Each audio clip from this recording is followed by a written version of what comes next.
신약성경 마태복음 5장 7절 말씀인데요. 1절에서 12절까지 우리 함께 읽겠습니다. 마태복음 5장 1절에서 12절까지 함께 읽겠습니다. 같이 읽겠습니다. 예수께서 무리를 부르시고 산에 올라가 앉으시니 제자들이 나온지라. 이불 가르쳐 이르시되 심령이 가난한 자는 복이 있나니 천국이 그들의 것이며 애통하는 자는 복이 있나니 그들이 위로를 받을 것이며 온유한 자는 복이 있나니 그들이 땅을 기업으로 받을 것이며 의에 줄이고 목마른 자는 복이 있나니 그들이 배부를 것이며 긍휼히 여기는 자는 복이 있나니 그들이 긍휼히 여김을 받을 것이며 마음이 청결한 자는 복이 있나니 그들이 하나님을 볼 것이며 화평하게 하는 자는 복이 있나니 그들이 하나님의 아들이라 일컬음을 받을 것이며 의를 위하여 박해를 받은 자는 복이 있나니 천국이 그들의 것이니라. 나로 말미암아 너희를 욕하고 박해하고 거짓으로 너희를 거슬러 모든 악한 말을 할 때에는 너희에게 복이 있나니 기뻐하고 즐거워하라. 하늘에서 너희의 상이 크니라. 너희 전에 있던 선지자들도 이같이 박해하였느니라. 아멘. 7절만 제가 다시 한번 읽겠습니다. 긍휼히 여기는 자는 복이 있나니 그들이 긍휼히 여김을 받을 것이니요. 아멘. 잠시 기도합니다. 하나님, 간절히 하나님께 구하오니 정말 주님께서 이 산상에서 제자들에게 주셨던 참된 진리의 말씀이 이 시간 예배에 참석한 모든 이들의 심령에 아멘으로 받아들여지게 하시고 진리의 말씀 따라 저희들의 꺾여졌던 인생의 모든 것들이 곧게 회복되어지며 가리워지고 숨겨졌던 모든 것들이 드러나 하나님의 영광과 그 사랑이 나타나게 하옵소서. 감사하며 예수님의 이름으로 기도하옵나이다. 주님의 이름으로 예배에 참석한 여러분 모두를 축복합니다. 이 네 번째 이 개별적인 특성으로서 긍휼히 여기는 자들이 복이 있다 라고 하는 이 말씀을 가지고 설교를 준비하면서 다시 한번 간절한 소원이 이렇게 생겼습니다. 우리가 지금 마태복음 5장 1절에서 12절까지 살펴보고 있는데 구체적인 내용들을 하나하나 살펴보고 있습니다. 하지만 지금 예수님께서 여기에서 제자들에게 가르치신 그 내용, 이것을 여러분 한마디로 요약하실 수 있어야 합니다. 왜냐하면 너무나 중요한 내용이기 때문에 그래요. 전체를 요약하자면 이런 겁니다. 하나님께서 사람을 만드셨을 때 사람은 구원이 필요한 존재입니다. 그래서 예수를 믿는 자들에게 하나님께서 처음부터 정하셨던 그 구원을 주시기로 하셨다는 것이에요. 이게 이제 일반적으로 우리가 이야기하는 예수를 믿으면 구원받는다. 예수를 믿으면 천국 가고 예수를 믿지 않으면 지옥 간다. 우리가 일반적으로 듣고 있는 그리고 들어왔던 복음의 내용입니다. 그런데 이게 끝이 아니라는 거예요. 지금 예수님이 말씀하시는 것은 구원이 있고 더 좋은 구원이 있다는 것을 지금 가르쳐 주시는 거예요. 제가 여러분들에게 간절한 소원이 있는 그게 바로 이 말씀이에요. 여기에서 예수님이 우리에게 가르치시는 바 구원이 있다. 더 좋은 구원이 있다. 그런데 더 좋은 구원으로 나가라. 구원만으로도 너희들은 충분히 이 세상에 태어난 보람이 있고 복이 있다. 그런데 바라기는 더 좋은 구원이 있다. 그 더 좋은 구원을 입어라. 이게 마태복음 5장 1절에서 12절까지의 전체 내용의 요약입니다. 이것을 여러분들에게 적용하면 무슨 말이냐면 여러분들이 예수를 믿었다면 여러분의 삶이 날마다 달라질 수 있다는 거예요. 이게 구원이에요. 나는 이렇다. 나의 환경은 이렇다. 나의 과거가 이러이러했기 때문에 나의 현재와 나의 미래는 일정 정도의 한계 안에 있다. 이런 한계를 다 넘게 해주시는 게 구원이라는 뜻이에요, 여러분. 나는 이렇다. 나는 어떤 사람이다. 뿐만 아니라 너는도 해당이 되는 거예요. 너는 이런 사람이다. 너의 인생은 이렇다. 너는 지금까지 이렇게 살아왔으니 지금까지 살아온 너의 과거로 인해서 너의 미래가 아무리 달라지고 아무리 발전하고 번영한다 할지라도 이 정도 한계 이상은 갈 수 없다. 이 정도 한계도 사실은 다다를 수 없다. 이 한계를 넘게 하는 게 구원이에요. 많은 사람들이 복음을 듣는데요. 구원을 필요로 하지 않습니다. 맨 먼저 깨져야 되는 게 이거예요. 나라고 하는 그 거짓된 나, 이것이 죄입니다. 누구이 말씀드리잖아요. 죄는 나쁘다는 이야기가 아니에요, 여러분. 더 좋아질 수 없게 하는 힘, 그리고 더 좋아질 수 없다고 하는 설득하는 이런 논리들, 이런 감정들, 이것을 죄라고 하는 거예요. 죄는 도덕적으로 옳고 그르고를 이야기하는 게 아니라 뭐예요? 여러분들이 예를 들어서 여러분들이 잘하는 무엇이 있다면 더 잘할 수 없다고 하는 거, 이것을 죄라고 한다 이 말이에요. 그리고 사실상 죄는 뭡니까? 완전하지 못한 게 죄예요. 조금이라도 흠이 있는 게 죄다 이 말이에요. 사람이 한 입으로 두 말을 합니다. 이게 물어봅니다. 완전한 사람이 되고 싶으세요? 네. 주님께서 당신을 완전한 사람으로 만드시겠답니다. 그런 일은 절대 일어나지 않습니다. 완전한 사람이 되고 싶으십니까? 네. 주님이 그렇게 해주실 거니 따라오세요. 그런 일은 일어나지 않아서 내가 갈 수 없습니다. 이게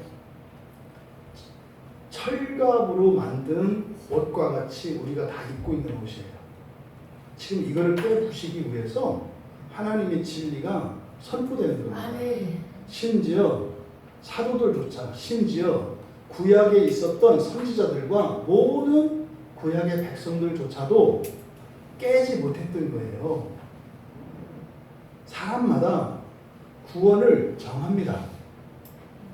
극심한 경제적인 어려움에 처한 사람이, 그 사람이 생각하는 구원은 이 빚을 좀 더 갚고 그냥 기본적인 생활을 유지하는 거, 이것을 구원이라고 해요. 그래서 어떻게 해요? 기도한다고요. 하나님께 의지한다고요. 그러면 그게 채워집니다. 그럼 어떻게 해요? 하나님 끝이에요. 왜?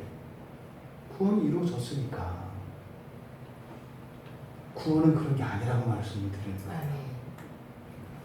제 마음이 전달되기를 바랍니다.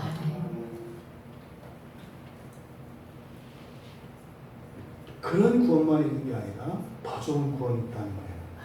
더 좋은 구원. 이것은 사실은 아주 끔찍한 구원도 있다는 것을 전제하는 겁니다. 더 좋은이라고 하는 비교급이 있으면 더 나쁜이라고 하는 비교급도 있는 거잖아요. 더 좋은 게 있으면 더 나쁜 게 있는 거라니까요. 여러분, 지금 여러분들이 지금까지 사시면서 여러분이 인생에서 가장 불행했다고 생각하는 어떤 순간과 사건들이 있을 겁니다. 근데 그게 가장은 아니에요, 여러분. 그거보다 더 나쁜 게 있어요. 반대로 여러분들이 지금까지 살면서 내 인생의 절정이었다 생각하는 그때, 뭐 지금이라면 또 지금, 그것보다 더 좋은 게 있다는 말이에요. 이게 예수님이 웅변을 할 것 같으면 이 연자 목 놓아 외칩니다 하는 내용이에요. 사실은 제가 막 소리지르고 싶은데 목 쉴까봐. 여러분, 구원을 바라십시오. 아멘. 거기에서 멈출 것이 아니라 더 좋은 구원으로 나아가십시오. 아멘. 이게 지금 예수님의 이 산상수훈의 핵심이에요. 제가 이 설교를 준비하면서 이 산상수훈 관련되어진 설교들을 가장 많이 듣는 것 같아요. 제가 보통 이제 설교 준비하면 제가 준비한 설교를 이제 성경 주해를 하고 원문의 뜻을 먼저 밝혀냅니다. 원문이 말하는 바가 무엇인가. 그리고 나서 이제 주석이라는 책이 있어요. 그것은 권위 있는 신학자들이 그것을 풀이해 놓은 책들입니다. 대조를 해요. 맞는지 틀리는지를. 그리고 나서 또 이런 적용이나 이런 것에 있어서 실수가 없도록 우리나라에서 좀 많은 분들에게 이렇게 공신력 있는 그런 목사님들의 설교를 다는 안 들어도 중간중간 그 개념이나 이런 것들을 듣습니다. 그런데 제가 절대로 여러분 뛰어난 사람이 아닙니다. 그냥 제가 말하면 그대로 믿으셔야 돼요. 겸손 이렇게 하면 진짜로 뛰어난 사람이 아닙니다. 물론 그렇다고 특별히 모자란 사람도 아닙니다. 그냥 평범한 목사입니다. 그런데 말입니다. 제가 도대체 알 수 없는 게 있어요. 정말 모르겠어요. 어떨 때는 겁도 나고 슬프고 너무 속상하고 그래요. 어떨 때는 외롭고요. 전 뭐 수시로 얘기합니다만 정말 여러분들이 없었으면 저는 아마 제정신을 갖고 못 살았을 것 같아요. 이 말씀을 왜 드리냐면 너무 이상하게 설교해요. 성경과 전혀 다르게 설교한다고요. 이게 되게 마음이 아프고 속상해요. 서두에 말씀드린 지금 이 예수님의 이 가르침, 구원이 있다. 더 좋은 구원이 있다. 내가 그것을 위해 왔다.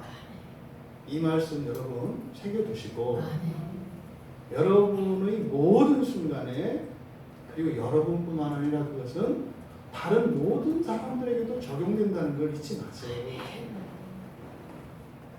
정죄하고 판단하지 마세요. 정죄하고 판단하면 어떻게 되는 건지 아세요? 예수님께서 고치시려고 하는데 여러분들이 기도하는 거예요. 하나님, 저 사람 고치면 나 죽을래요. 이런 거라니까요. 여러분도 마찬가지예요. 자꾸 여러분들이 알고 있는 어떤 기준과 그런 지식들을 이용해서 어떤 미래의 그림을 자꾸 그리려고 하는 시도 어마어마하게 미련하고 어리석은 짓이에요. 왜 자기 머리로 계획을 짜요?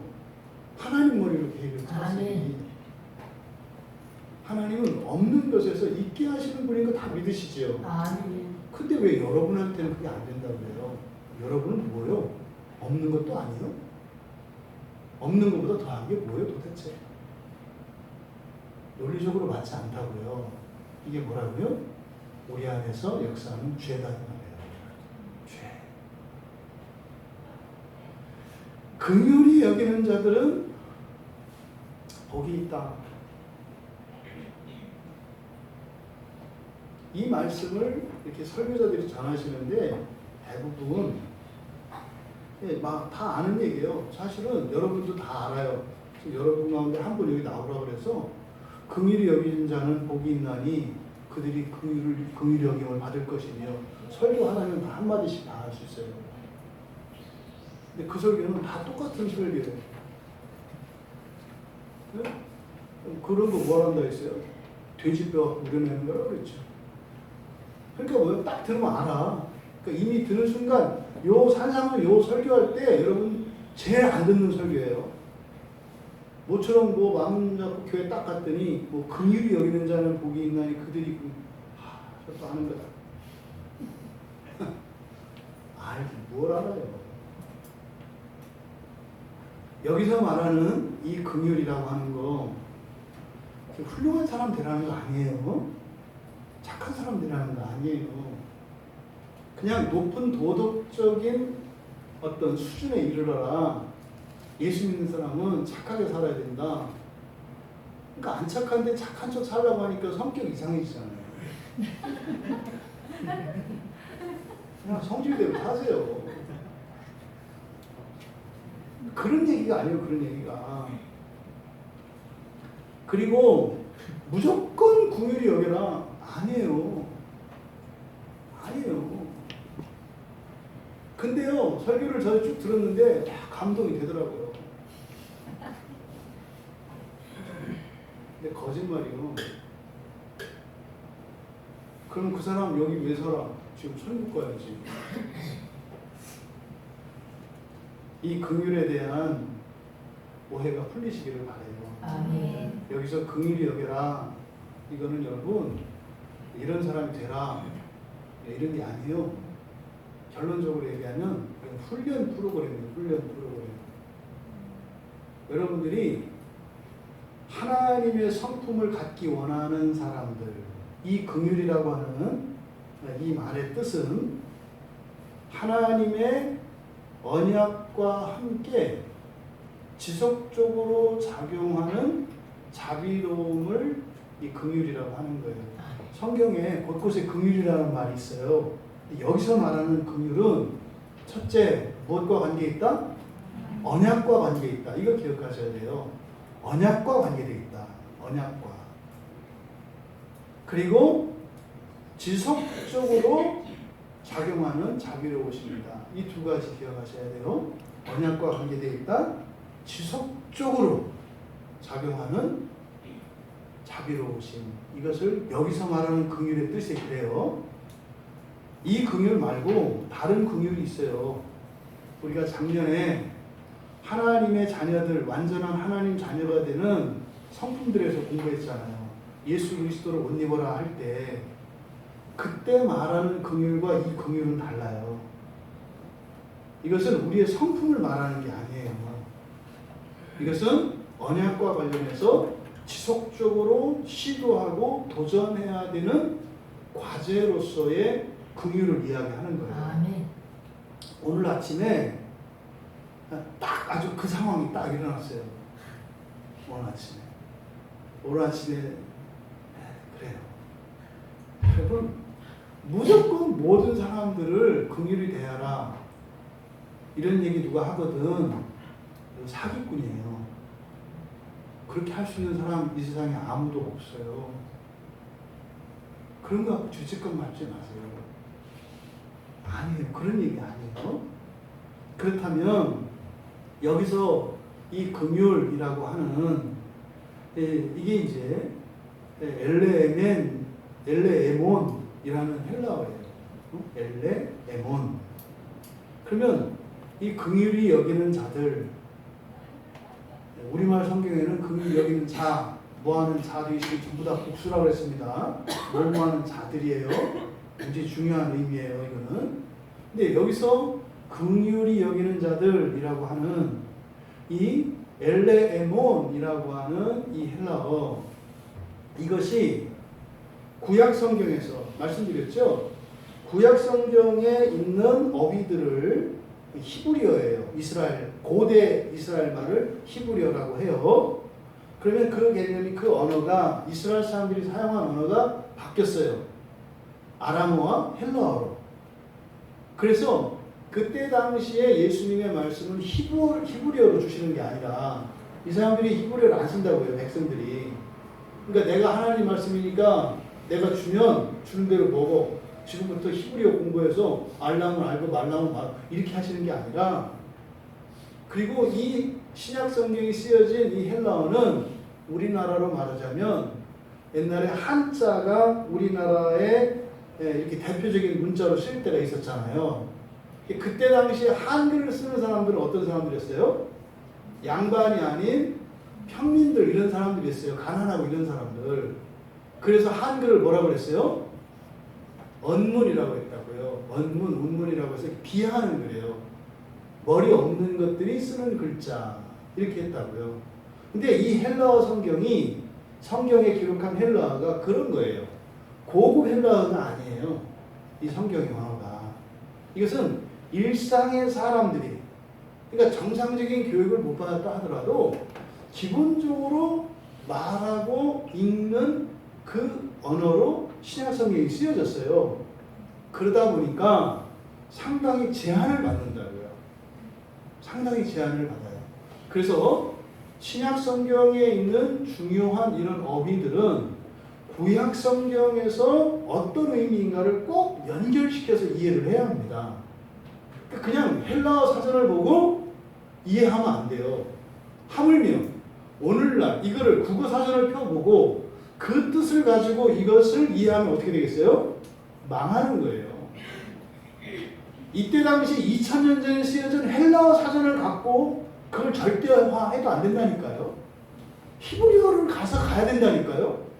그런데 오늘날 국어사전 펴놓고 그 뜻을 갖고 설교하면 그거는 대부분 금강경이나 아니면 채화담이나 이런 우리나라의 이런 도덕과 이런 불교, 유교 이런 것을 설교하게 돼 있어요. 성경을 펴놓고. 이 연사 외칩니다. 제발 여러분 주변에 있는 크리스찬들에게 목사님들을 성경으로 좀 보내라고 하세요. 정말로. 목사님들이 성경을 연구할 시간이 없어요. 우리 교회 빼고. 우리 교회는 절대적으로 여러분들이 보장을 해주시기 때문에 마음껏 해요. 그러니까 여러분들 주변에 있는 분들한테 목사님들한테 성경을 이렇게 연구할 수 있도록 생각만 해도 복잡하지 않아요? 그 목사 안 된 게 다소 위로가 되시죠? 쉽지 않아요. 근데 지금 여기서 이야기하는 이 엘레에몬이라고 하는 이 헬라어가 이제 구약에 가면 어떻게 무슨 단어들을 요거로 나타내느냐. 그래서 그 중요한 역할, 구약의 히브리어로 쓰여진 구약 성경과 헬라어로 쓰여진 이 신약 성경 사이를 연결하는 중요한 역할을 하는 성경이 있어요. 그 성경이 뭐라고요? 70인요. 기독교인이면 그거는 그냥 상식으로 알아야 돼요. 이게 없으면 구약과 신약의 연결고리가 없는 거예요. 그러니까 70인역을 모르면 뭐 서울 갔다 왔다고 말은 번지를 하는데 안 갔다 온 사람이에요. 아니 다리를 건너야지. 근데 아니 서울을 가려면 반드시 건너야 되는 게 제1 한강교인데 옛날에. 그런데 그 다리에 대해서 아는 게 없어요. 그럴 수가 없다니까요. 그러니까 기독교인이라면 성경이 신약 성경과 구약 성경이 있다는 거. 그리고 기본적으로 개신경이라면 전체가 39권, 27권에서 66권 정도 된다는 거. 여러분 누군가가 성경 몇 권을 대해서 물어봤을 때 그 망신을 어떻게 감당하려고 그것도 기억을 못하고 있어요. 알아요? 네. 제일 먼저 배웠어요. 알면 이렇게 되는 거예요. 모르면 어떻게 돼요? 자꾸 눈 숙이는 거예요. 이렇게. 기본적으로 알아야 되는 게 있다고요. 그리스도인으로서. 39권, 27권 외우기도 쉽다. 9구단 3, 27. 하나님 너무 자상하시다니까. 6단이나 7단을 썼으면 못 외울 가능성이 많아요. 들을 때는 알겠는데 몇 단이었지? 이런다 이 말이에요. 근데 3, 9, 27은 여러분 기억 속에서 9구단을 외울 때 가장 잘 외워졌던 게 하나가 3, 9, 27이에요. 왜? 성경 알라고 이렇게 한 거예요. 66권으로 되겠다. 근데 지금은 이렇게 구약과 신약이 합쳐져 있지만 언어가 달라요. 그죠? 구약 성경은 히브리어로 되어 있고 신약 성경은 이제 그리스 말을 헬라어라고 합니다. 근데 요 둘 사이가 이렇게 책으로 이렇게 풀칠되어 있지만 실제로 우리들은 그 구약과 신약을 연결하는 다리 역할을 하는 성경이 뭐라고요? 70인역이라고 하는 성경이에요. 70인역이라고 하는 성경은 그때 당시에 신학자들이 히브리어를 지금 사람들이 다 잃어버리고 있어요. 그래서 그 개념과 의미들을 보존하기 위해서 구약의 히브리어로 된 구약 성경을 헬라어로 바꿔놓습니다. 그럼 어떻게 돼요? 구약 성경을 볼 때 구약 성경과 신약 성경을 참조하면서 헬라어의 이 단어는 구약의 이런 사건에 쓰였던 이 단어하고 같은 개념이구나 이렇게 보는 거예요. 그리고 이제 구약도 마찬가지로 신약으로. 그래서 신약, 구약 그리고 70인역이라고 하는 이 개념은 알고 있어야 한다. 그러니까 여러분 미션을 드릴게요. 짓궂을 수도 있는데 도움은 될 것 같아요. 여러분 하여튼 오늘 이후로 만나는 모든 다른 교인들한테 70인역 성경이라고 알아? 이렇게 물어보세요. 그래가지고 가서 모른다고 할 거예요. 모른다고 하거든. 꼭 가서 너희 담임 목사님한테 목사님 70인역 성경을 보시나요? 라고 좀 물어봐 달라고 하세요. 이렇게만 해도 최소한 목사님들이 구약과 신약을 연결을 시켜요. 그러다 한 번 정도 더 물어봐도 되잖아요. 오늘 설교하실 때 70인역 성경 읽고 하신 거죠. 이렇게 한 번씩만 하면 굉장한 은혜가 있어요. 그것만 하면. 그러니까 뭐예요? 목사 정도 되면 말빨이 있거든요. 그리고 하도 설교를 해서 그냥 아무거나 펴고 할 수 있어요. 맞다고 하시잖아. 근데 그거는 하나님 말씀이 아니라 자기 소리예요. 근데 왜 이런 일이 왜 일어나요? 여러분 때문에. 왜요? 목사님 70인역 보고 하시는 거죠. 이걸 안 물어봐서 그런다 이 말이에요. 여러분 안 물어보셨죠? 그러니까 책임 여러분한테 있는 거예요. 미션이에요. 꼭 물어보라고 하시길 바라요. 제 이름은 감추고 그냥 이렇게. 그러면 이 엘레오멘이라고 하는 이 긍휼한이라고 하는 이 말이 구약에서는 어떤 단어냐? 굉장히 여러분 잘 아는 단어예요. 헤세드라는 말로 번역돼요. 여기에서 긍휼이라는 이 말이 구약 성경에 가면 헤세드라는 말이 돼요. 헤세드가 뭔지 여러분들은 이미 아십니다. 그죠? 네, 이 헤세드가 언약과 관계되어 있는 거예요. 언약 때문에 친절하게 베푸는 거. 언약 때문에 도와주는 거. 언약 때문에 빚을 갚아주는 거. 언약 때문에 용서해 주는 거. 이것을 헤세드라고 해요. 그러니까 이게 잘 나타나는 게 뭐냐면 부모와 자녀 사이에 내가 널 낳아서 이게 언약이에요. 부모님들은 확 와다 이게 내가 너를 낳아서 요게 헤세드예요. 이게 헤세드. 또 여러분들이 어떤 이런 계약이나 이런 걸로 묶여 있어서 마음으로는 하고 싶지 않지만 해야 되는 어떤 근데 좋은 행동이에요. 친절하고 은혜롭고 자비롭고 한 이런 것을 헤세드라고 합니다. 그리고 또 하나는 하눈이라고 하는 말이에요. 하눈이라고 하는 말은 여호와 하나님께만 사용하는 말이에요. 이 하눈은. 그러니까 이거는 사람들에게는 쓰지 않습니다.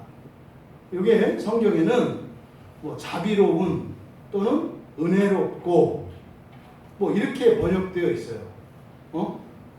은혜 그리고 이렇게 은혜, 자비 이렇게 번역되어 있어요. 이 하눈이라는 단어가. 근데 문제는 우리말 성경에는 이 단어나 저 단어나 그냥 은혜, 자비 다 이렇게 번역되어 있어서 알 수가 없어요. 그러니까 맨날 은혜 하는데 우리 교회 봐요. 은혜 한 명도 없잖아. 말만 있다 이 말이에요. 말만. 그러니까 은혜가 그냥 마냥 좋은 이게 일반화시키는 오류를 많이 범한다고요. 여기서 얘기하는 긍휼도 마찬가지예요. 긍휼이 여기라 딱 하니까 뭐예요? 아, 불쌍히 여기는 거네. 불쌍히 여겨야지. 다 동의가 되잖아요. 그렇게 해야지. 그런 거 아니다. 그런 거 아니다. 그러면 이 단어들이 그럼 헤세드가 그리고 한운이 긍휼이냐? 그건 아니에요. 이 긍휼 여기에서 사용한 이 엘레몬이라고 하는 이 말 안에는 그런 개념이 있다 이 말이에요. 그러면 헤세드도 한운도 굉장히 많은 의미가 있습니다. 그거는 성경 안에서 찾아내야 된다고요. 먼저 이 헤세드를 엘레몬, 다시 말해 여기서 말하는 산상수훈의 긍휼로 번역된 구약 본문들을 우리가 찾아봐야 되는 거예요. 맨 처음 사용되어진 게 창세기 19장 19절입니다. 그리고 창세기 24장에 이게 많이 쓰여요. 창세기 24장. 창세기 24장이 무슨 이게 어떤 내용이냐면 아브라함이 백세의 아들을 낳잖아요. 이삭을. 그것도 하나님의 놀라운 은혜죠. 근데 왜 이삭을 낳게 됐어요? 하나님이 약속했기 때문이에요. 약속을 했기 때문에 낳은 자식이에요. 그러니까 하나님이 약속을 하니까 임신할 수 없는 사람도 임신하더라니까요. 이게 구원이에요. 그래서 하나님의 약속이 중요해요. 하나님이 약속을 하면 말입니다. 없는 게 생겨요. 안 되는 게 돼요. 이게 언약이라니까요. 그러니까 그 창세기 20장은 그렇게 백세 얻은 아들 이삭의 이제 후손을 낳기 위해서 짝이 있어야 되잖아요. 그 짝을 얻기 위해서 늙은 종을 보낸다고요. 그때 그 늙은 종을 보낼 때 아브라함이 어떻게 해요? 대책 없이 보낸다고요. 그냥 가라. 가면 안다. 이렇게 보내요. 아니, 그런 게 어디 있어요. 아내감을 찾아오라는데 가면 알게 해주실 거야. 뭐 이런 식으로 보낸다고요. 가면서 어떤 생각을 했겠냐고. 그게 창세기 20장의 내용이에요. 그런데 그 아브라함의 늙은 종이 그 자식, 백세에 얻은 그 자식이 죽으면 끝나요. 그죠? 요 하나 유일한 소망이야. 아들, 요 하나 있어서. 근데 이게 죽어버리면 끝나. 그러니까 어떻게 돼요? 죽을 때 죽더라도 뭐하고 죽어야 돼요? 그치, 씨를 뿌리고 죽어야 돼. 그러니까 어떻게 돼요? 씨를 뿌릴 수 있는 아내를 구해야 된다고요. 그러니까 이 늙은 종이 보기에도 이 늙은 아브라함이 참 딱해요. 응? 알아서 빨리빨리 해서 저렇게 아들 좀 수풍수풍 낳고 저렇게 좀 한 마음 편안하려면 천하태평으로 장가갈 생각도 안 하고 그러고 있으니, 그래서 이 늙은 종이 그 아브라함을 위해서 자기를 보낸 그 늙은 주인을 위해서 하나님께 우물가에서 기도해요. 근데 그 기도가 무슨 기도예요? 언약에 기초한 기도예요. 언약에 기초한. 그래서 그 24장에 결국에 이제 그 이삭의 아내인 리브가를 얻어서 데려오는 이야기입니다. 거기에 이 헤세드라고 하는 이 말이 이제 은혜 이렇게 번역되어지는데, 이 은혜가 바로 여기서 말하는 긍휼이다. 여기서 포인트. 긍휼은 어떤 사람에게 베푸는 거예요? 네, 지금 자식이 없는, 후손이 없는, 후손이 없는 이들에게 후손을 주시겠다고 하신 언약의 기초에서 베푸시는 긍휼, 이거를 긍휼이라고 한다. 또 여기 사용되는 게 어디냐? 창세기 39장 12절에 보면 요셉이 감옥에 갇힙니다. 그때 간수장의 은혜를 입어요. 이 은혜가 헤세드고, 이 헤세드를 여기서 말하는 긍휼이라고 했다고요. 그러니까 요셉이 감옥에 갇혀 있는데 아시죠? 누명 쓴 거잖아요. 예, 그 보디발의 아내한테 그 상전의 마나님한테 누명 쓰고 들어온 거 안다고요. 그러니까 그 감옥에 들어온 그 요셉을 보니까 간수장이 어떻게 해요? 너도 어떻게 꼬이면 그렇게 꼬이냐. 어떻게 그 못된 것을 만나가지고 이렇게 감옥까지 왔냐. 우리 형제도 오늘 아침에 꼬였어. 단단히 꼬였어. 단단히. 이게 딱 그 요셉 상황이네. 뭐 갔다 올 때 다르긴 다르지만 비슷한 데 갔다 왔죠. 그런 상황에서 간수장이 은혜를 베풀어요. 요게 이제 바로 헤세드고 요게 긍휼이다. 불쌍히 여기는 거예요. 그러니까 요셉의 처지가 어떤 상황이에요? 누명을 쓰고 들어와 있는 딱한 처지예요. 이럴 때 베푸는 게 긍휼이에요. 아무한테나 이렇게 하는 게 아니에요. 여러분, 악한 자들에게는 긍휼을 베푸는 거 아닙니다. 못돼 먹은 사람들한테는 긍휼을 베푸는 거 아니에요. 그런데 대부분의 목사님도 이렇게 설교를 하더라고요. 그거 성도들 잡는 거예요, 다. 그러니까 어떻게 해요? 그 부글부글 참고 집에 가서 화풀이 하잖아요. 바깥에서 천사처럼 빠꾸빠꾸 놀다가 집에 가서 깽판 치는. 왜? 목사님도 이렇게 가르쳐서 그래요. 모든 사람에게 이렇게 하래. 왜 가족을 모든 사람에서 빼냐고. 할 수 없는 거지, 할 수 없는 거. 긍휼이 베풀 자들에게 베푸는 거예요. 아무한테나 베푸는 게 아니에요. 근데 그 베풀 자는 뭐다? 언약에 기초한 것인데, 그 언약이라고 해도 뭐 아무나가 아니라니까요. 딱한 처지에 있는 사람들에게 베푸는 게 긍휼이에요. 그러니까 여기서 말하는 긍휼은 베풀만 한 거예요. 이게 지금 엄청나게 무슨 아까 그랬잖아요. 높은 도덕적인 어떤 요구가 아니다. 그냥 자연스러운 거라고요. 오늘날로 말하면 여러분들이 그 앵벌이 하는 사람들, 구걸하는 사람들 사기꾼들이 많아요. 그래서 사기꾼 피한다고 진짜로 가난한 사람들을 외면하는 것에 대한 얘기예요. 이해되세요? 전철 타고 뭐 이렇게 지나가다가 이렇게 하면 왜 그렇게 저거 부산, 목포, 해남 어디서 와가지고 이렇게 지갑 잃어버리는 사람들이 많지. 다 지갑 잃어버려가지고 핸드폰도 들어서 그거 가져와가지고 딸내가 근처에 사는데 또 내가 늙어서 전화번호를 몰라. 방법은 그냥 내가 버스 타면 우리 집 간다는 거 알아. 그래서 버스비가 필요한 사람들이 이게 아주 참 오랫동안 롱런하는 작전입니다. 근데 보면 진정성을 보면 알잖아요. 근데 그런 사람들 때문에 크리스찬들이 뭐예요? 무조건 다 그런 사람들을 다 똑같은 사기꾼 취급하는 거. 지금 이런 문제에 대해서 얘기하는 거예요. 9,999명이 가짜야. 한 명이 진짜면. 근데 그 한 명이 나한테 왔으면 어떡할까요? 놓치지 말라는 거예요. 여기서 말하는 긍휼이라는 거. 그러니까 뭐요? 여러분들이 그냥 평소에 할 수 있는 거예요. 근데 마귀가, 죄가 이렇게 따뜻한 이런 인간애나 이런 것들을 자꾸 없앤다니까요. 시간이 가면 갈수록. 이 부분에 대해서 지금 이야기하는 거다. 그래서 헤세드가 구약에 있는 헤세드가 이 긍휼의 의미. 두 번째는 한운이라고 하는 말이에요. 근데 이 한운은 하나님께만 쓴다고 했지 않습니까? 이 한운이라는 말의 뜻이 뭐냐면 간청을 하면 들어주는 거예요. 한운. 도와주세요 하면 도와주는 거. 이게 한운이에요. 근데 이 한운은 사람한테 쓰지 않아요. 그러니까 무슨 말이에요? 이거는 하나님의 성품이죠. 하나님의 고유한 속성. 우리는 가질 수 없는. 그러니까 현재 우리는. 하지만 앞으로는 가지게 돼.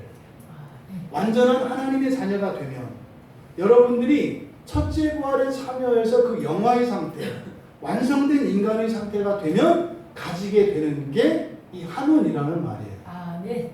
그럼 아까 서두 얘기할 때는 목사님 아까 이 긍휼은 그렇게 막 높은 거 이런 거 아니라던데. 그래서 이 두 가지 의미가 다 포함되어 있다 했잖아요. 그래서 지금 여기에서 긍휼히 여기는 자들이라고 하는 이 말이 의미하는 바가 뭔지를 지금 성경을 통해서 밝혀내려고 이렇게 설명을 하는 거예요. 출애굽기 22장 27절에 보면 바로 앞에 26절에 그 얘기가 나와요. 이렇게 이제 돈이 없을 때 가난한 사람들이 물건을 맡기고 돈을 쓴다고요. 옛날에 이제 지금 이제 한 50대 이상 되는 분들은 뭐 전당포를 알아요. 전당. 그래서 옛날에 갖다 주면 옛날 돈으로 시계 이렇게 주면 한 3,000원 제가 받아봤어요. 시계 맡기면 한 3,000원. 근데 대개는 못 찾아가. 그래서 전당포 주인은 그걸 이제 3만 원에 팔아가지고 이제 잘 먹고 잘 사는 거예요. 이 전당포라는 게 있었어요, 옛날에. 옛날에는 책도 받아줬어요, 그죠? 대학교제가 비싸. 지금은 책 다 버려보면. 그 들고 옛날 타임머신타고 가면 참 돈 많이 바꿀 수 있는데. 이때도 이 전당 제도가 있었어요. 그래서 제일 값비싼 게 옷입니다. 이 옷. 이 옷이 침낭이거든요. 외투이면서 침낭이에요. 왜요? 팔레스타인 지역은 일교차가 큽니다. 저녁이면 얼어 죽어요. 그래서 이 이불이 있어야 됐다고. 이불 겸 옷이에요. 요게 이제 가장 가치가 커. 요거를 이제 급한 김에 갖다 맡기고 돈을 쓴다고요. 그런데 이제 돈이 없어. 그럼 잘못하면 이거 전당물 줘버리면 돈 띄잖아요. 그런 경우에 옷을 전당 잡았으면 어두워지기 전에, 추워지기 전에, 해지기 전에 돌려주라고 그래요. 그 돌려주는 그 이유가 뭐예요? 바로 이 한운이에요, 한운. 그러면서 하나님이 어떤 분이신지를 이야기한다고요. 자비로운 분이시다. 자비롭다. 요걸 우리한테 얘기해 보세요. 우리가 죄가 있어요, 이렇게. 심판대가 오면 어떻게 돼요? 우리는 죽어요. 그 심판대가 밤에 얼어 죽어. 근데 심판대가 되면 불타 죽어. 불타 죽는다고. 그래서 어떻게 해요? 그 전에 옷을 준다니까요. 옷을 준다고. 그 옷이 뭐예요? 구원이잖아요. 그 예수님이 오실 거예요. 그 예수님을 입으라고 하잖아요. 하얀 실마포를 입으라고 하잖아요. 그러니까 해가 지기 전에, 심판이 오기 전에 옷을 줘라. 그러니까 그 전당물을 단지 돌려줘라. 이걸 통해서 그때는 그냥 이게 율법이죠. 옷을 전당물로 잡았을 때는 해지기 전에 돌려줘야 된다라고 하는 법이요. 근데 이게 신약에 오면 이게 무슨 말인지 알아? 뭐예요?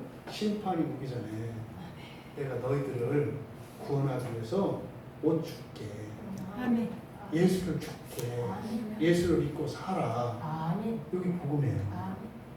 근데 구약에서 그게 안 보이잖아요. 요엘 선지자가 요엘서 2장 13절에서 이렇게 얘기를 합니다. 너희는 옷을 찢지 말고 마음을 찢고 너희 하나님 여호와께로 돌아올지어다.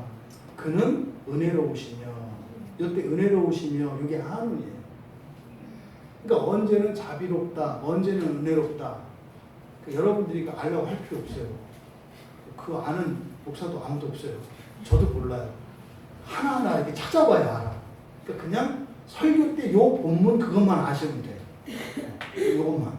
그러니까 요엘서 2장 13절에서는 이 한운이라고 하는 것이 은혜로운이라고 번역되어 있어요. 은혜로운. 그 바로 뒤에 보면 자비로우시 이렇게 되어 있거든요. 이건 이제 또 다른 거야. 아까 출애굽기 22장 27절에서는 자비로운 이렇게 되어 있다 했잖아요. 그러니까 우리말로 이렇게 왔다 갔다 이렇게 되어 있다고요. 그래서 목사는 영원한 직업이라니까요. 여러분들 목사 없으면 성경을 못 봐요. 예. 제가 얼마나 이 직업을 잘 택했는지. 아멘. 은혜로운 이렇게 번역되어 있어요. 그 다음에 그 뒤에 가면 이게 나와요. 은혜로우시며 자비로우시며 노하기를 더디하시며 인애가 크사 이렇게 되어 있거든요. 인애가 크사. 근데 요 인애는 헤세드예요. 헤세드. 근데 이 헤세드도 이 긍휼로 번역된다 했잖아요. 엘레에몬이라고. 근데 여기에 요거를 번역을 할 때는 어떻게 했냐면 엘레오멘 그 앞에다가 폴리라고 하는 것이 붙어서 많은 긍휼을 이렇게 설명하고 있어요. 그러니까 은혜로운 것과 인애 이게 둘 다 뭐예요? 긍휼이에요. 근데 헤세드는 그러니까 어떤 긍휼이에요? 더 큰 긍휼. 그러니까 여기서 헤세드와 하나님의 관계를 성경 안에서 방정식을 풀듯이 이렇게 찾아내야 돼요. 단어 안에서. 그러니까 이 인애, 이 헤세드라고 하는 말은 더 큰, 더 많은 긍휼, 요걸 이야기해요. 그래서 그 뒤에 보면 이렇게 돼 있어요. 이내가 크시사 뜻을 돌이켜 재앙을 내리지 아니하시나니. 그러니까 이 긍휼이라고 하는 이 단어가 가지고 있는 가장 중요한 포인트가 뭐예요? 재앙을 내리지 않는 거예요. 심판하지 않고 용서하시고 하는 이것의 가장 기본적인 그 근거가 되는 그 이유가 이 긍휼이에요. 아멘. 근데 이 긍휼의 기초는 뭐다? 언약이다. 이걸 잊으시면 안 돼. 그러니까 긍휼이라고 하는 것은 언약의 기초에서 용서하고 우리를 구원해 주시고 이게 핵심이에요. 그냥 불쌍히 여기는 감정이 찌꺼기 이런 게 아니에요. 그런 게 아니에요. 그러면 이 긍휼에 대해서 바울 사도가 뭐라고 하냐면요, 은사다 이렇게 돼요. 은사 선물이라는 뜻이에요.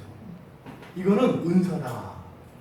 네, 로마서 12장 8절에 그래서 긍휼을 베푸는 자는 즐거움을 하라. 이거는 지금 마태복음 5장 7절과 연결되어 있어요. 긍휼이 여기는 자는 복이 있나니 그랬잖아요. 근데 긍휼이 여길 때 바울 사도께서 뭐라고 했어요? 즐거움으로 하라 이렇게 얘기했어요. 즐거움으로 하라. 왜 즐거움으로 했는가? 앞에 바울은 이 여기서 말하는 긍휼은 선물, 은사라고 했어요. 그러니까 원래 이 긍휼은 누구 거예요? 내 거예요? 하나님 거예요? 하나님 거예요. 하나님 거. 그러니까 하나님 거니까 네 거 아니니까 그거 주라고. 이런 거예요. 누구한테 저기 거지를 이렇게 거린이 있어요. 그래서 10,000원 갖다 주라고 이렇게 줬어요. 이렇게 심부름을 시켰어. 여기 오다 보니까 교회 안에 어떤 할아버지가 이렇게 구걸을 하고 있던데 10,000원 갖다 주세요. 이렇게 줬어요. 근데 그거 갖다 주면 되는 거 아니에요? 근데 갖다 주면서 아까워해. 웃지 마요. 여러분 얘기하는 거예요. 여러분 얘기하는 거예요. 여기서 긍휼이 여기는 자는 그래서 긍휼이 우리가 해야 되는 것처럼 착각하지 말라 이 말이에요. 여기서 말하는 긍휼은 누구 거다? 하나님 거, 내 거 니들한테 줬으니까 그거 갖다 이거 하라는 거예요. 그런데 긍휼이 여기는 자는 복이 있나니 이랬더니 또 어려워. 또 긍휼이 여기래. 잘 것도 아닌데 그래. 갖다 쓰라는 거예요. 알아요. 지금 여러분 안에 어떤 생각이 드는지. 주의사항이 있어요. 하기 싫다. 어렵다. 그렇게 못한다. 이런 생각 하지 마세요. 하나님의 것인데, 그러니까 하나님의 것을 나한테 맡겨서 갖다 주라고 하는데 내 안에는 아까운 생각이 들게 돼 있어요. 이걸 죄인이라고 하는 거예요. 그냥 갖다만 줘도 심부름 하는데 생색은 내가 내잖아요. 되게 좋은 거거든요. 그런데 아까워한다니까요. 이게 죄인의 우리의 상태예요. 하나님 그걸 아신다고요. 그러면 여기서 말하는 이 긍휼, 이 언약적 긍휼은 그러니까 우리에게 맡긴 것이기 때문에 당연히 해야 되는 거야. 근데 문제는 내가 하기 싫어. 꺼려져. 그리고 강요하는 것 같아. 이런 생각이 든다고요. 이게 뭐다? 죄다. 나 아니요. 그럼 여러분들에게 어떤 반응이 일어나느냐? 여러분이 가지고 있는 기준과 생각, 그리고 제가 전한 하나님의 말씀 속에서 씨름한다고요. 지금 누구하고 씨름하는 거예요? 하나님 말씀하고 씨름하는 거예요. 그럼 어떻게 돼요? 인생 꼬여요. 선택해서 가세요. 꼬이는 인생 사시든지 편한 인생 사시든지. 저는 이거 가르쳐주는 것 뿐이에요. 선택은 여러분들이 하는 거예요. 그러니까 어렵다, 뭐하다 이런 생각하지 마시라니까요. 하나님이 아세요. 우리가 빚이 꼬여 있다는 것을. 그러니까 우리가 해야 되는 건 뭐예요? 그냥 결단이에요. 그런 거라고? 그런데 안 그렇잖아요. 그런 거라는 하나님의 말씀과 그렇지 않은 나의 실존 속에서 이게 무슨 대립이 일어나잖아요. 아니, 다 아신다니까, 하나님이. 그러니까 지금 그거 고치려고 하는 거라니까. 그러니까 우리가 해야 되는 건 결단이라고, 결단. 받아들이는 거예요. 이게 옳은 거구나. 이렇게 받아들이는 거예요. 아, 사람이라는 게 그런 거예요? 이렇게 배우면 된다니까? 근데 자기가 하나님을 가르치려고 들어. 하나씩 내 사정 알기나 해요? 내가 살 때 아무도 나한테 그런 사람 없지가. 그러니까 네가 지금 안 하니까 그 사람도 안 했지. 원칙. 그런 거라고요? 원칙을 배우고 그렇게 해야 되는구나. 목표를 설정하는, 이게 결단이에요. 그냥 목표를 설정하는 거. 그렇게 목표로 설정하면 그 다음은 어떻게 되는 거예요? 못한다니까 우리. 거기 이제 구원이 필요한 거예요. 하나님 말씀이 그렇다고요? 그럼 그렇게 해야 되는 거죠. 이게 자연스럽게 넘어가야 되는데 이 문턱이 높아. 탁탁 하고 걸려가지고 왜 쓸데없이 터요 거기서. 그렇다고요? 이렇게 넘어가면 되지. 그 다음에 뭐요? 그 뒷얘기 때문에 그러는 거지. 하기 싫어서. 한다니까 알고 얘기한 거라니까. 하나님 근데 저 그게 싫어요. 하기 싫어요. 억울한 것 같아요. 난 그렇게 사람들한테 대우 안 받고 살았는데 내가 그렇게 하다니까 이상해요. 속상하고 화가 나고 그래요. 이렇게 얘기하면 돼요. 이게 뭐예요? 구원이 필요한 거예요. 그래? 그럼 네가 긍휼히 여김 받아야 되는데 긍휼히 여김 받지 못했던 거 한번 얘기해봐. 쭉 얘기해요. 52,827가지가 생각이 났어요. 사실은 너 착하다. 네가 기억 못하고 넌 500만 가지가 있었어. 거기서 500만 가지에 대해서 결제를 해서 딱 주는 거예요. 미쳤어요? 안 미쳤어요? 안 미쳤어요. 여러분 손이 크겠어요? 하나님 손이 크겠어요? 여기서 손이 크다는 것은 많이 준다는 뜻이에요. 여러분 손이 커요? 하나님 손이 커요? 하나님 손이 커요. 어느 정도인지 알 수가 없어. 왜? 하늘의 해와 달을 손끝에서 만드셨거든. 네? 손끝에서 우주를 만드셨어. 그 평을 어떻게 했냐고. 그 손으로 이렇게 몇 주먹 주시면 이게 어떻게 했냐고. 여러분, 법을 법으로 받아들이세요. 하나님의 말씀. 그리고 그렇게 되고 싶어요라고 하세요. 전 지금 그렇게 못하겠네요. 하기 싫으네요. 그런데 그렇게 되고 싶어요. 이게 뭐예요? 주일학교에서 예수님을 닮고 싶어요. 이거요. 그냥 닮고 싶다고 하라니까. 그럼 이제 하나님 어떻게 해요? 그래? 이렇게 하면 고쳐준다 이 말이에요. 왜 성질을 내? 못해요. 그럴 게 어딨어요. 아니, 너 고쳐주려고 하는 거지 하라는 게 아니라. 여러분, 여호와께서는 왜 바울 사도가 긍휼을 베풀 때 즐거움을 하라 이렇게 얘기했냐면, 즐겁다라는 말이 기껍다는 말이에요. 기껍다. 그러니까 뭐 준비가 돼 있는 거예요. 그러니까 즉각적으로 뭘 할 수 있는 상태. 그러니까 뭐요? 아주 해주려고 작정을 하고 기다리고 있어. 요게 기뻐하는 거의 특징이에요. 있잖아요. 우리 저 엄마들 자녀들 이렇게 해서 너무 이쁠 때, 네? 뭐 해줄 거 없어? 막 이럴 때 있잖아. 근데 일부러 이제 막 꺾어서 줄 때도 있지만 막 주고 싶을 때 요게 기꺼운 거 준비된 상태. 요게 즐거움이에요. 즐겁다라고 하는 거잖아요. 여러분이 무슨 일을 할 때 즐거워요? 그 뭐요? 준비가 다 돼 있다는 뜻이에요. 준비가 안 되면 어떻게 돼요? 짜증나요. 피아노를 칠 때 준비가 된 사람은 치면 즐거워요. 근데 저 같은 사람 안 치면 짜증나요. 왜? 준비가 안 됐어.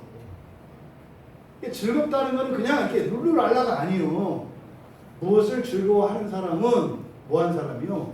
준비가 된 사람이에요. 그러니까 천국 얘기를 할 때 어떤 사람은 즐겁고 어떤 사람은 짜증나요. 그러니까 왜 짜증날까? 왜를 이러지 말고 짜증나거든. 내가 준비가 안 됐구나. 그럼 어떻게 하면 돼요? 준비시켜주세요. 그럼 되잖아요. 준비를 주님이 하시니까.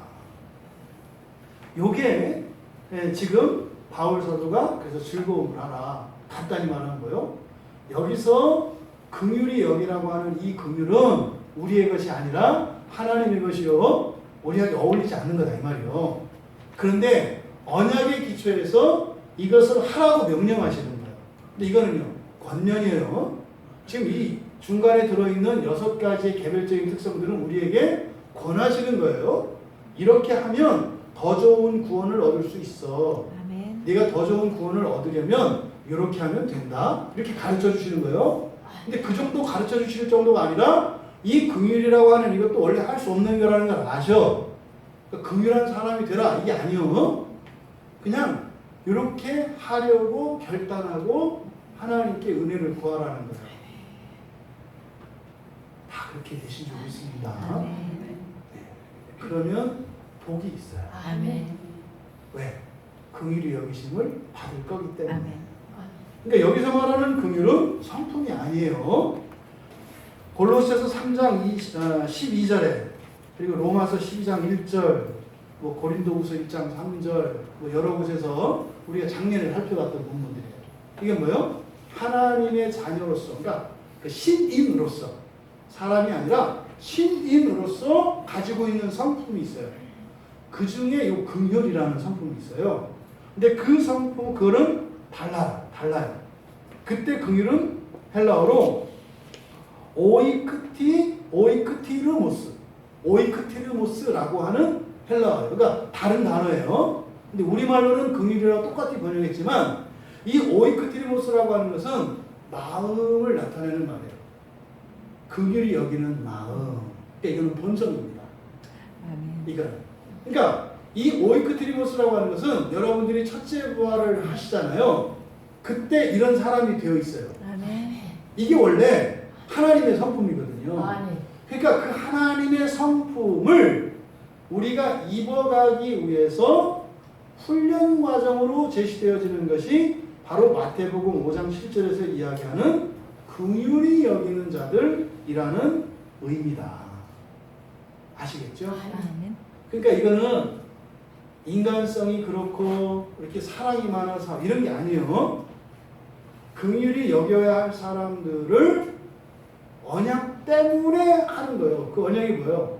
여러분들이 이렇게 하면 긍휼히 여김을 받을 것이다. 이 긍휼히 여김을 받을 것이다라는 얘기는 여러분들이 성품으로서의 그 긍휼을 가지게 될 것이라는 거죠. 두 번째, 여러분들이 행위로 실천한 그것에 대해서 보상이 있을 것이라고 하는 두 가지 의미가 있는 거예요. 이거는 여러분 공로예요. 이거는 공로라고. 이거를 하면 이거에 대해서는 상이 있는 거예요. 긍휼히 여기는 거예요. 그러니까 이렇게 성질 같아서는 넌 그래도 싸 이렇게 하고 싶은데 언약을 생각해서 내가 싸줄게. 이게 뭐예요? 언약 때문에 그러는 거예요. 속에서는 인간아, 내가 그래서 그때 얘기했잖아. 내가 예언했잖아. 이렇게 될 거라는 거. 그렇게 하는 게 아니라 그걸 그냥 아무리 사는 것처럼 감싸는 거. 네? 측은히 여기고 불쌍히 여기는 거. 요게 긍휼이에요. 그러니까 그는 행위라고 행위. 이건 성품이 아니에요. 실천과 행위를 말한다고요. 그렇잖아요, 여러분. 우리가 웃을 때 좋아서 웃는 거 아니잖아요. 네? 서비스 차원에서 웃는 거 아니에요. 오늘 지상경제 딱 왔잖아요. 그러니까 오늘 유난히 많이 웃을 거예요, 아마 교인들이. 서비스 차원에서 몇 주 갈지 모르지만 그 정도 서비스를 해줘. 이렇게 웃는다고. 이게 뭐예요? 내가 지금 웃을 상황이 아니야. 근데 이렇게 웃는 거지. 요걸 말하는 거예요, 요거를. 아시겠죠? 이건 뭐예요? 실천하고 노력하고 힘써야 되는 거예요. 왜? 보상을 위해서. 무슨 보상? 첫째 부활의 보상. 그러니까 더 좋은 구원을 목표로 하지 않는 사람은 이것에 대해 왈가왈부한다고요. 그렇게 할 필요 없어. 그러니까 학교 졸업하고 싶지 않은 사람은 학교 안 가면 돼. 학교 가는 건 뭐 졸업하겠다고 가는 거 아니에요. 아니 졸업 안 하겠다고 하면서 왜 투덜하면서 왜 와? 오지 마. 안 가면 되지. 교회 오지 말라는 건 아니에요. 다 더 좋은 구원에 이르기를 바랍니다. 여기서 주시는 말씀은 절대 강요하는 게 아니라 누누이 말씀드리잖아요. 여러분들에게 합리적인 선택을 하라고 예수님께서 말씀하시는 거예요. 합리적인 선택을. 그러니까 일상생활 속에서 이렇게 긍휼히 여기는 실천은 그런 사람이어서가 아니라 그 효과와 유익이 아주 크다. 아주 크다. 이걸 기억하시기 바랍니다. 그래서 이 긍휼이라고 하는 것 우리들이 이제 오해하지 말라고 앞서서도 말씀을 드렸는데 그래서 여기서 긍휼히 여기는 자들은 하나님의 언약의 기초에서 사실은 먼저 긍휼히 여김을 받은 사람들이에요. 먼저 그 긍휼을 받아봤기 때문에 이게 뭔지는 안다고요. 무슨 말이에요? 지금 이 상황이면 하나님이 나 한 대 치셔야 되는데 안 치고 넘어가. 다 경험하셨잖아요. 모른 척하는 거 진짜 모르는 것 같아. 그래서 모르시나? 이렇게 했더니 모르는지 해주는 거겠지. 이렇게 했는데 그게 진짜 모르는 것 같아. 그럼 어떻게 해요? 반대하면 생겨요. 대놓고 죄를 짓지. 모르시는 것처럼. 그게 뭐야? 하나님이 긍휼히 여기시는 것 때문에. 여러분, 긍휼히 여긴다고 그것 때문에 죄를 더 져서야 되겠어요? 그런 땀을 부리지 마세요. 그러니까 이런 언약적 긍휼을 이미 다 우리는 경험했어요. 그러니까 우리도 경험해본 사람만 사실은 할 수 있는 거예요. 왜? 하나님 거라고 했잖아요. 하나님 거라는 이유는 경험해본 거라니까. 그리고 하나님처럼 할 수 없다고요. 하나님은 언약적 긍휼이지만 그 하나님의 성품이시기도 해요. 언약에 기초하기도 하지만 하나님은 언약과 성품이 일치해. 우리는 성품은 아직 안 됐다고요. 성품과 성질과 언약적 실천이 분리되어 있다고요. 근데 점점 이걸 실천하면 어떻게 된다는 거예요? 가까워진다는 거잖아요. 그럼 처음에는 꽉 참으면서 긍휼을 실천했지만 점점 가면서 어떻게 돼요? 이것을 옷 입게 된다 이 말이에요. 그러니까 이것을 옷 입게 하기 위해서 우리의 성품, 우리의 마음을 긍휼한 마음으로 바꿔주시기 위한 이게는 뭐요? 훈련 과정이에요. 훈련 과정. 그러니까 그렇게 되고 싶지 않은 사람은 할 필요가 없는 거지. 근데 그렇게 되고 싶지 않으면 안 돼요. 그 밑에 저주가 있어요. 이거 봐. 또 겁준다. 이렇게 가지 마, 제발. 좋은 거. 근데 죄는 꾸물꾸물 올라온다고. 야, 그거 좋은 거란다. 더 좋은 거라고 한다. 좋은 거면 되잖아. 이런 생각을, 이게 죄가 그런 생각을 한다니까. 그래서 하나님이 저주를 선언하는 거예요. 누가복음 이 평행 본문인 누가는 거기다가 화 있을진저 저주를 방언한다고요. 그러니까 더 좋은 구원을 바라는 것이 우리의 선택의 문제가 아니라 보다 반드시 필수다. 네? 필수다. 근데 이게 여러분들이 자발적으로 참여하지 않으면 안 되는 거예요. 이거는. 하나님의 은혜로 이렇게 끌려가야 될 때가 있어요. 근데 여러분 힘으로 가야 할 때가 있어요. 손잡고 주님이 이렇게 걸어주실 때가 있어요. 그리고 어느 선에 오면 주님께서 손을 놓으세요. 버리는 게 아니에요. 뭐를 위해서? 더 좋은 구원을 위해서. 예수 처음 믿어요. 손잡고 다니신다고. 그지 되나? 경험했지? 진짜로 손잡고 다니신다고. 그러다가요, 손을 놓을 때가 있어요. 왜? 구원을 취소하려는 게 아니라 무엇을 위해서? 더 좋은 구원을 위해서. 그러니까 지금 여기서 긍휼을 실천하라고 하는 것은 바로 더 좋은 구원을 위해서 하는 거다. 이거는 의무나 명령이 아니에요. 더 좋은 것을 가질 사람은 이렇게 해라. 여러분들이 이해하기 쉽게 8시간 근무하면 일단 10,000원씩 쳐주는데 9시간부터는 일단 그 시간당 10만 원을 준다고요. 지금 땡기죠 마음이? 그 얘기를 하는 거라고. 그 얘기. 그러니까 조금 더 하는 거. 예?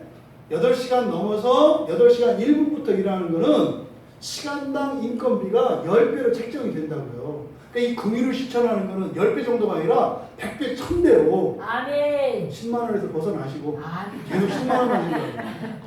아, 그렇게 8시간 일하면 80만 원이야? 그럼 몇 달만 하면 이거 하지 말고.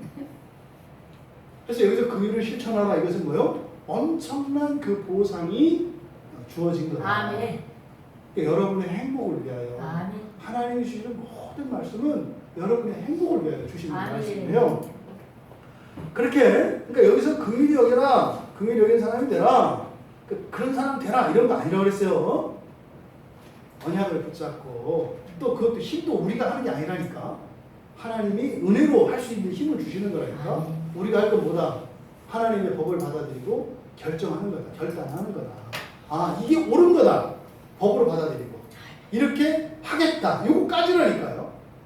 그리고 하나 더 있지. 기도하고 도움 구하는 거. 도와주세요 하나님. 요거. 그러면 하나님이 하신다니까요. 아멘. 그 은혜가 우리 모두에게 임하기를 바랍니다. 아멘. 그러니까 여기서 긍휼히 여기는 자는 뭐겠습니까?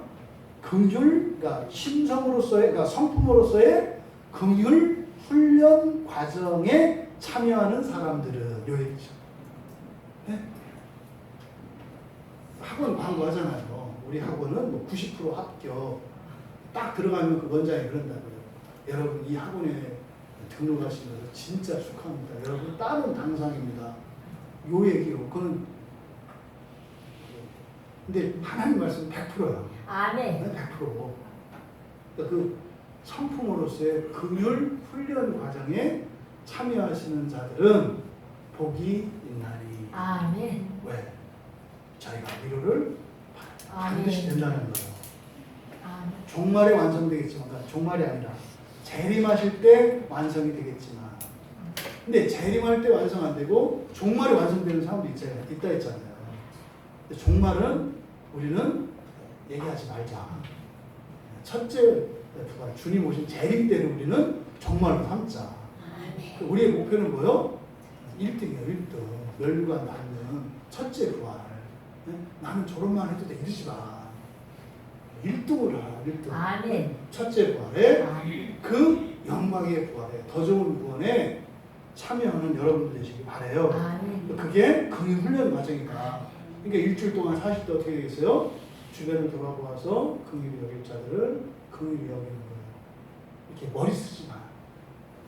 그래서 만나면 얼른 긍휼히 여겨. 왜? 훈련 과정이니까. 하면 할수록 학점 이수가 돼. 네?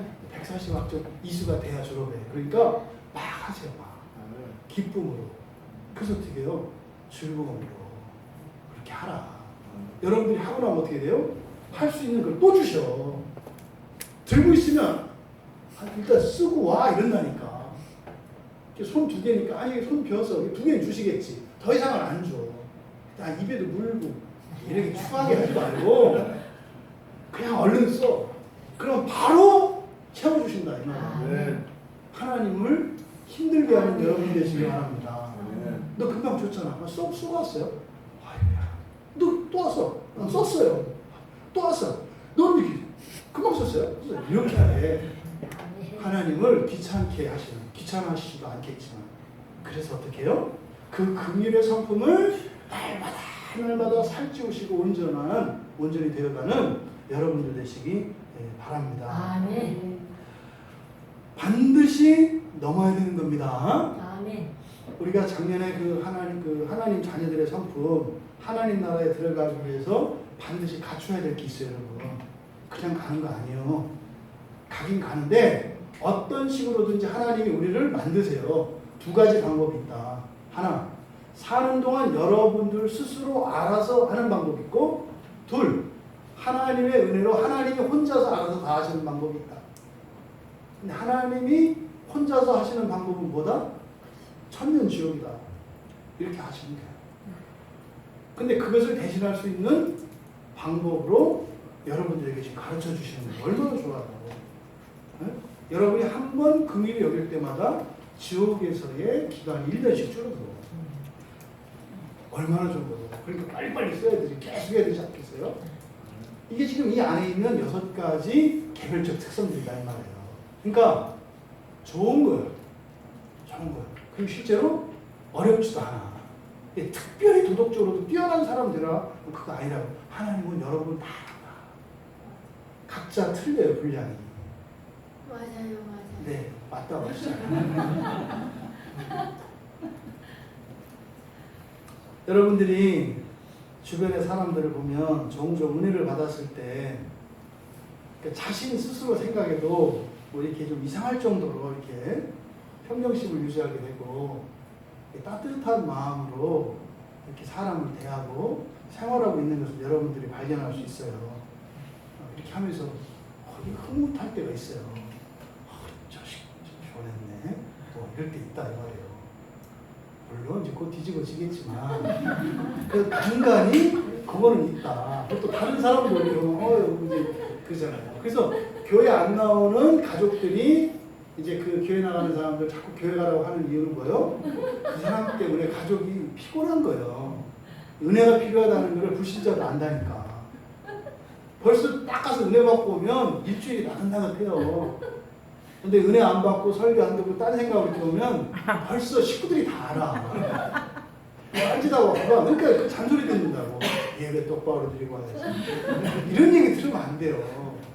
은혜를 받았나 보네. 그러다가 이렇게 껌딱지처럼 발라서 은근히 끼는 거지. 네? 그 은혜를 받고 싶어서. 그럼 진짜 그 가정에 구원 임하는 거 아니에요. 아멘. 여러분, 하지만 이렇게 변덕스러운 이런 일들이 필요하다. 그러니까 변덕스럽다는 것은 뭐예요? 사실은 아직 본성의 변화가 일어나지 않은 거죠. 근데 그 본성의 변화가 완전히 일어나기 전 단계로 이렇게 변덕스럽고 일시적이고 이런 것들이 필요하다. 그런데 여기다가 칼 던지면 안 돼요.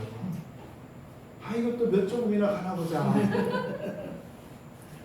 저거 옛날에도 그랬어. 몇 년 전에도 뭐 은혜 받았나 했어. 이거 고치는가 했더니 원위치대. 이렇게 칼 던지지 마. 그럼 어떻게 해요? 여러분 말이 기도가 돼서 처음부터 다시. 물론 그렇다고 해서 옛날에도 그랬지. 빚내나 이러면 그건 또 따로 하나님이 다시 계산해줘. 믿지는 건 없어. 피해보는 건 없어요.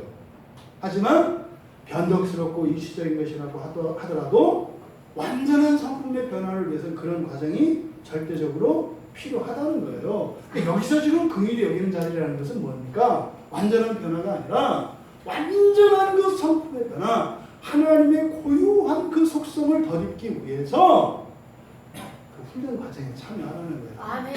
참여하고 싶으신 분들은 안 해가지고. 아멘. 이건 강요한 거 아니에요. 강요한 거 아니에요, 진짜로. 다 자발적으로 거기에 참여하셔서 그 긍휼히 여기시는 자비하신 은혜로 오신 그 하나님의 성품이 여러분의 성품이 되길 바랍니다. 아멘. 참여하면 반드시 된대요. 아멘. 예수님이 약속을 하셨으니까 그것을 믿고 우리가 참여하는 거죠. 시간은 가고 여기서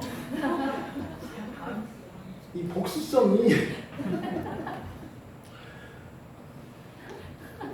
괜찮지? 지상의 문제?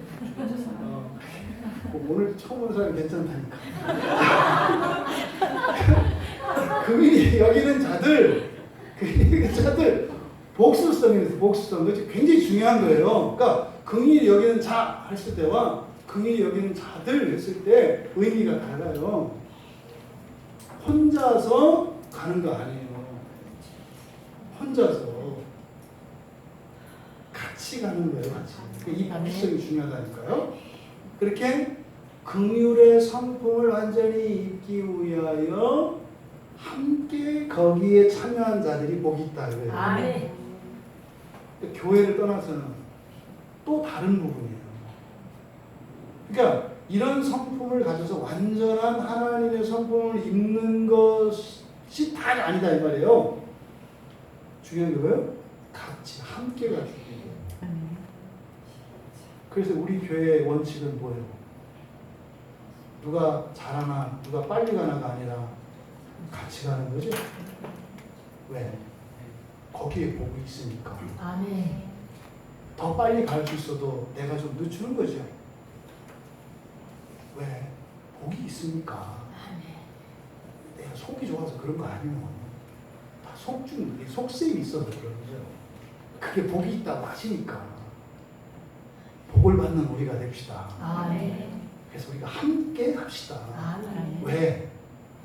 복이 있다니까. 아멘. 난 복 좋아해요. 아멘. 나는 좋아요. 나도 좋아해요. 함께 가자. 그래서 왜 있잖아요. 많이 긍휼히 여기는 자 이렇게 안 했잖아요. 아주 잘 긍휼히 이렇게 안 했잖아요. 왜요? 긍휼히 여기는 자 들은 여러분이 하세요. 긍휼히 여기는 자 그렇지. 이게 복수성의 의미예요. 이거 잊으시면 안 돼요. 함께가 너무 중요합니다. 잘하고 못하고 따지는 건 세상이에요. 여기서는 뭐요? 함께 가는 게 중요한 거예요. 아멘. 왜?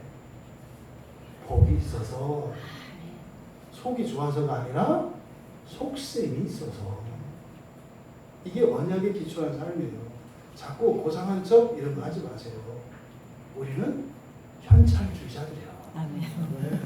남으니까 하는 거예요. 우리가 가는 길은 뭐요?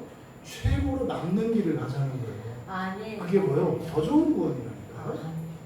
그래서 우리가 함께 가는 것이 더 갈 수 있지만 가지 못하는 답답함보다 훨씬 복된 것이다. 아멘. 또 늦장 부리고 뒤에서 이렇게 처지는 것보다 어떤 때는 주를 힘을 내서 나를 꺾고 거기에 참여하는 것이 훨씬 복된 것이다. 아멘. 튕기고 자존심 생기고 개성이 생기다가 들 내서 멀어지면 들 떨어진다.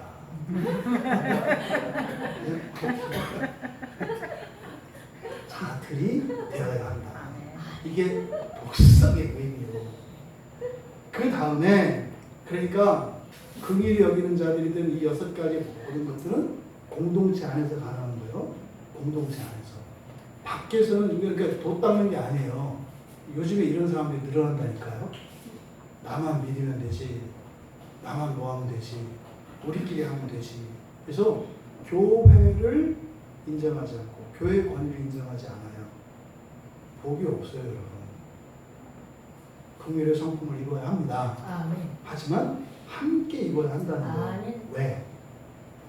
결국에는 하나님과 함께 되기 위해서 하는 거예요. 아멘. 이거를 빼면 안 돼요. 완전성과 함께라고 하는 것은 등가입니다. 아멘. 다 함께와 완전성은 같다 이 말이에요. 아멘. 선택할 수 있는 게 아니에요. 그러니까 이 복수성, 다시 말해 이 교회가 우리에게는요 절대적인 것이에요. 그래서 아멘. 아멘. 왜? 대답이 나올 때 됐어요. 복이 있어서. 아멘. 네, 복이 있어서. 이렇게 복들을 싫어하죠. 복이 있어서. 그러면 이거는 여러분 그런 거죠. 그러니까 이렇게 일방적인 어떤 희생이나 인내, 예? 막 꼭 참고 그런 게 아니에요. 복수성으로 하면 어떻게 되는 거예요, 사실은? 서로가 서로에게 베풀지만 또 서로가 서로로부터 받기도 되잖아요. 그러니까 종말에 받을 보상에 대한 약속뿐만 아니라 살만한 곳이 돼요. 아멘. 서로 긍휼히 여기는 공동체가 생기면요 살만해진다는 거예요. 아멘. 다른 사람이 나를 긍휼히 여기고 내가 다른 사람을 긍휼히 여기고. 그러니까 성경에서 하라라고 하는 말은 받고 말하면 뭐요? 그 대우를 받으라는 얘기예요. 아멘. 여러분들이 긍휼히 여김을 받아야 되는 처지에 있는데 사람들이 긍휼히 여김을 받지 않고 오히려 모욕하고 공격할 때 얼마나 아프던가요. 너무 힘들어요. 이거를 없애려고 하는 거예요. 딱한 처지에 있을 때는 보호를 받아야 된다고요. 바로 그 부분이니까 하라는 명령이 아니라 우리가 이렇게 딱한 처지가 되었을 때 다른 모든 사람들로부터 긍휼히 여김을 받을 수 있도록 주시는 명령이다. 아멘. 누가 될지 모르니까. 하나님의 이게 참 뜻이죠. 그렇다면 이 긍휼히 여기는 것이 성경에 이제 어떻게 쓰였느냐. 그래서 다는 아니고 조금만 마태복음에서만 마태복음 얼마 안 돼요. 뒤에 할 얘기가 그 다음 주에 하기로 하고 네? 반토막은 되고 그런데 마태복음 안에 마태가 사용한 긍휼히 여기는 좀 간단해요. 긍휼히 여기는 게 뭐냐. 이제 조현 집사가 눈치 보여요. 자, 어쨌든 마태복음에 5가지 사건과 관련되어 있어요. 긍휼히 여기는 5가지 사건. 아니 다 깊지 않아. 금방 하고 도망가. 마태복음 9장에 보면 마태복음 9장 27절에 가면 안 보셔도 돼. 맹인이 따라오는 얘기예요. 맹인이 눈을 앞을 못 보는 두 맹인이 막 따라와요. 예수님을 막 따라오면서 소리를 질러요. 다윗의 자손이야 이렇게 외쳐요. 다윗의 자손이야 이렇게 외쳐요. 왜 그러겠어요? 눈 뜨려고. 앞을 못 보는 맹인이 불쌍해요? 안 불쌍해요? 그거 불쌍히 여기는 게 어려운 일이요? 여기서 긍휼히 여기는 거 어려운 거 아니다. 물어봅시다. 여러분 지금까지 지나면서 그런 맹인들을 보고 긍휼한 마음 품었어요? 깜짝 놀랐죠? 안 품죠? 도로 바닥 보면 이걸 밟고 어떻게 갈까? 점자 어떻게 읽지? 제 얘기예요. 엘리베이터 가면 점자 이렇게 있어요. 저한테 연습한다는 거 아니에요, 이렇게. 그걸 할 수 있나? 못 배워먹는죠. 그 사람들은 볼 수 없어서 할 수 있도록 그걸 보고 흉내내려고 하잖아요. 거기에는 또 고상한 마음이 있지, 이렇게 명분까지. 근데 뭐 해야 되는 거예요? 긍휼히 여겨야 되는 거예요. 그리고 앞을 못 보는 사람 항상 아까 지속성이 있다고 했잖아요. 항상 긍휼히 여겨야 되는 거예요. 그러니까 마태복음 9장에서 이 맹인이 예수님한테 다윗의 자손이요. 이게 뭐와 관계돼요? 언약과 관계되는 거죠. 당신이 다윗의 자손이니까 그러면 다윗의 자손으로 오는 메시아가 우리 민족에게 오기로 되어 있으니 그 언약을 따라 나를 긍휼히 여기십시오. 거기서 불쌍히 여기소라고 되어 있어요. 이게 긍휼이에요. 그러니까 맹인이 외쳐요. 눈 뜨고 싶어서. 그런데 원하는 이 사람이 외치는 근거가 뭐예요? 언약이에요. 언약. 아멘. 언약의 기초에서 외치는 거예요. 그러면 예수님이 마음대로 고치고 안 고치고 할 수 있어요? 없어요? 없어요. 무조건 고쳐야 되는 거예요. 무조건. 근데 제자들은 뭐라고 해요? 할까 말까 지들이 할 수 있는 것처럼 얘기한다 이 말이에요. 그런데 그 9장 30절에 가면 예수님께서 아무한테도 알리지 말라는 경고를 해요. 저도 이번에 이걸 알게 됐어요. 예수님이 이런 병자들을 이적적으로 고쳐주시고 나서 알리지 말라고 그러잖아요. 왜냐하면 예수님이 그 맹인의 눈을 고쳐주신 것은 예수님께 그 능력이 있기 때문에 고쳐준 게 아니에요. 뭐 때문에 고쳐준 거예요? 언약 때문에 고쳐준 거예요. 근데 그거를 사람들한테 얘기를 하면 사람들은 언약을 보겠어요? 능력을 보겠어요? 능력을 봐요. 그래서 말하지 말라는 거예요.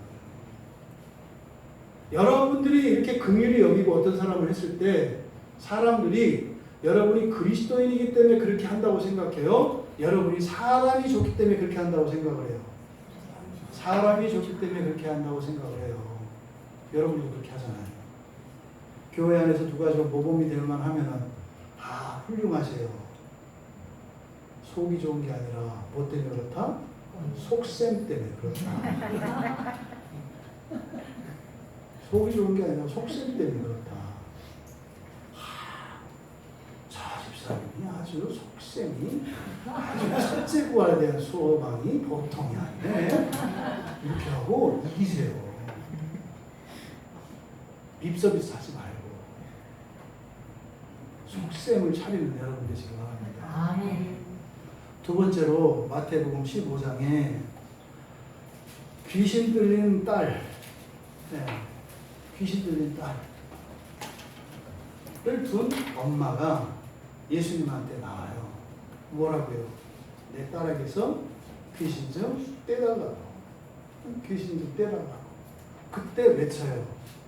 소리 질러 이르되 주 다윗의 자손이여 나를 불쌍히 여기소서. 똑같죠. 언약의 기초에서 긍휼을 요구하는 거예요. 그러니까 언약적으로 어떻게 요구해? 그러니까 당당하잖아요. 이런 거 어떻게 설교하는지 아세요? 여러분 간절히 외치면 주님이 감동하셔서 들어주십니다. 이러지 말라니까. 여기서 소리 지르는 건 뭐예요? 당당함이에요. 예수님 고치시오! 왜? 언약 때문에. 불쌍히 봐주세요! 이런 게 아니에요. 자꾸 우리 식으로 가지 말라니까. 언약의 기초에서 외치는 거예요. 어디 감히 옛날에 이렇게 부르는 것 자체가 망측한 거고 못된 짓이요. 더더군다나 예수님을 소리 질러 불러 어디. 당당함이요. 당당함. 우리가 기도할 때 예수님한테 이렇게 예수의 이름으로 기도하는 건 뭐예요? 언약 때문에 그러는 거예요. 이렇게 하면 돼요? 그거 아니라니까. 언약 때문에 되는 거라니까. 언약이 뭐요? 그래서 우리가 기도를 마칠 때 뭐라고 해요? 예수 그리스도의 이름으로 기도. 이게 언약을 들이미는 거예요. 여기서 뭐요? 주 다윗의 자손이요 이거요. 잔잔하게 하셔도 돼. 여러분이 긍휼이 입어야 할 때라면 그 기도는 반드시 응답돼요. 아멘. 왜? 언약 때문에. 우리의 뭐 자꾸 기도를 배우려고 하지 마요.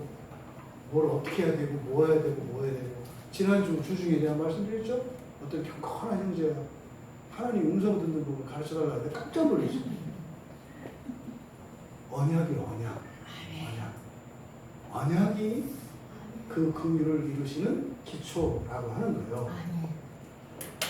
마태복음 17장에 이제 또 나옵니다. 마태복음 17장 15절 16절 여기도 이제 귀신으로 인해서 간질병 걸린, 그러니까 귀신이 병을 일으킵니다. 우리가 천사할 때 배웠잖아요, 그죠? 그렇다고 또 병들면 다 귀신은 아니고, 그러니까 귀신도 사람에게 병을 일으킬 수 있다. 근데 그때 변화산상에서 내려오신 예수님께 이제 달려가서 얘기하는 거예요. 내 아들을 간질에 걸렸는데 막 불에 뛰어들고 물에 뛰어들고 막 이랬다. 언제 죽을지도 모른다. 살려달라. 불쌍해요, 안 불쌍해요? 불쌍하잖아요. 그가 예수님을 뭐라고 불러요? 주님이라고 불러요. 누군가가 예수님을 주로 영접하면 예수님은 그를 구원하세요, 안 하세요? 하세요. 주님이라고 부르니까 도와주신다고요. 그리고 마태복음 이제 18장에 1만 달란트 탕감받은 그 종에 대한 이야기, 이건 이제 많이 알려져 있죠. 그때 바로 마태복음 18장 33절에 보면 그 이야기를 한다고요. 왜 예수님께서 1만 달란트의 빚을 탕감해 주셨는지, 그 이유가 긍휼이었다 이렇게 얘기를 하신다. 아멘. 네? 내가 너를 불쌍히 여겨서 그렇게 해준 거다. 그래서 1만 달란트의 빚은 물질적인 차이뿐만 아니라 사실은 성경에서 빚은 죄라는 말과 동의합니다. 빚은. 그래서 우리의 죄를 용서해 주시는 것도 우리의 무엇으로가 아니라 뭐 때문에? 불쌍해서. 저는 이거 철저히 깨달았어요. 제가 입에 달고 살잖아요. 하나님 앞에서는 뭐가 최고다? 불쌍한 게 최고예요. 하나님 앞에서는 불쌍한 게 최고예요. 왜? 언약 안에 불쌍한 자를 긍휼히 여기시기 때문에. 아멘. 긍휼히 여기시면 귀신도 쫓겨나던데요. 눈도 띄어지던데요. 여러분, 이게 긍휼이에요. 그러니까 먼저 예수님께서 1만 달란트를 탕감받고도 동료의 비교할 수 없는 작은 빚을 탕감해주지 않은 그에게 너도 네 동료를 불쌍히 여기는 게 마땅하다 이렇게 얘기한단 말이죠. 그러니까 먼저 긍휼의 여김을 받으면 다른 사람을 긍휼히 여기겠다. 이게 무슨 말이에요?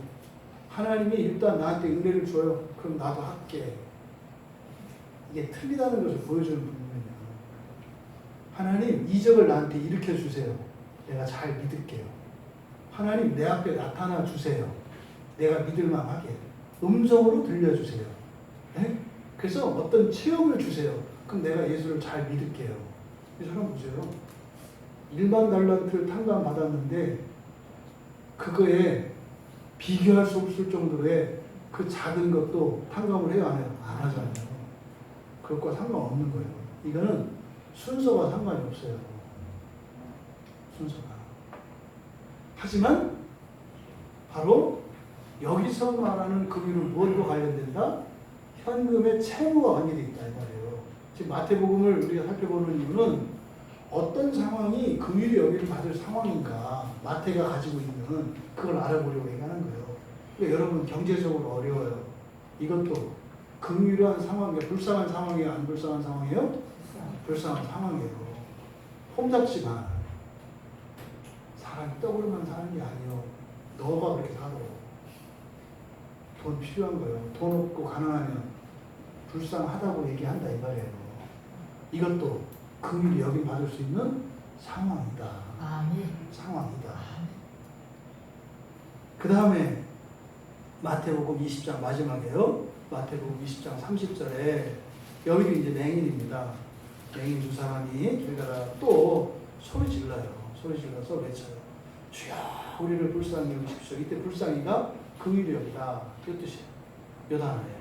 다윗의 자손이야. 똑같죠? 마태가 이 긍휼하다라고 하는 이 단어를 사용한 것을 보면 신체적인 불구나 신체적인 장애 그리고 경제적인 어려움, 가난 이런 상황이에요. 이거는 누가 봐도 불쌍한 상황이에요. 누가 봐도 불쌍한 상황이라고 이걸 얘기하는 거라고요. 말씀드렸죠? 말도 안 되는 사람을 불쌍히 여기십시오. 집에 그 재산이 한 50억 돼. 근데 지금 당장 돌아오는 이 어음을 막지 못해가지고 한 5천만 원, 푼돈 5천만 원이 필요해. 근데 이제 얻을 재간이 없어. 나도 불행하구나. 집 팔아서 갚어. 집 팔아서. 하나님한테 기도하지 말고. 자기 거를 딱 지키고 있으면서 어음 막으라고. 큰일 도 있어. 자기 거 50억 재산 팔아가지고 그거 갚으면 되지. 그러니까 여러분 착각하지 마세요. 언약 안에서 이 긍휼한 자들을 긍휼히 여기시는 일은 언약과 관계되어 있다. 그죠? 또 뭐야? 정말 그런 딱한 처지. 딱한 처지는 신체적인 것, 그리고 경제적인 것, 여기는 안 나와 있지만 여러 가지 관계나 이런 누가 보아도 객관적인 상황이다 이 말이에요.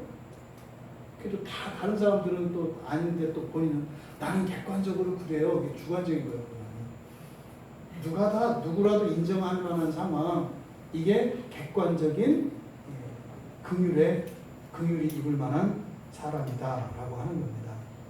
여러분들이 지금 마태가 여기서 이 5가지 이적 사건들, 여기에 지금 열거되었던 5가지 이 이적 사건들을 기록한 목적은 하나님의 능력을 나타내는 것이 아니라 언약 안에 긍휼히 여기시는 주님이시라는 것을 가르쳐 주려고 이 5가지 사건을 써는 거죠. 이건 여러분에게도 적용해요. 그러니까 여러분이 정말 누구에게도 누가 봐도 불쌍한 상황이 된다면 걱정할 거 없어요. 아멘. 그때는 반드시 하나님 긍휼히 여겨주실 것입니다. 아멘.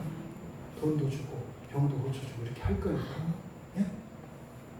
그 다음에 여러분 이 언약적 긍휼의 효과 바로 이것을 읽는 게 뭐라고 그랬어요? 그러니까 마태가 지금 얘기하려고 하는 것은 바로 이렇게 이 언약적 긍휼의 은혜를 읽는 게 무엇인지 또 그 효과가 무엇인지를 보여줄 뿐만 아니라 지금 마태복음 5장의 이 산상수훈의 앞에서 지금 예수님의 그 가르침을 통해서 부각시키려고 하는 것은 뭐예요?